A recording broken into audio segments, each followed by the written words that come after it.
Dalawang Chinese nahaharap sa deportation dahil sa pamimeki ng dokumento sa NAIA. Naritong news scoop ni Patrol 45, Raul Esperas.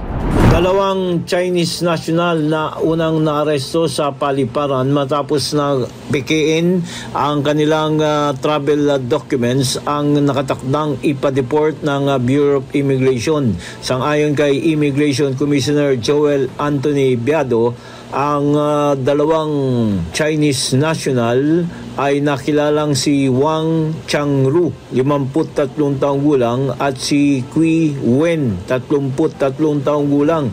Naharang ang mga ito nang makita na peke ang kanilang exit clearance o yung immigration exit clearance nang sila ay papaalis patungo sa Hong Kong. Dahil sa kanilang ginawa ay agad na inaresto ng immigration authorities at ipaghaharap o isasailalim sa deportation proceedings dahil sa kanilang ginawang illegal na pamemeke ng dokumento. Raul Esperas, Patrol 45, nagbabalita ng tama, nagdilingkod ng tama sa Impilo May Todo Lakas, DWIC.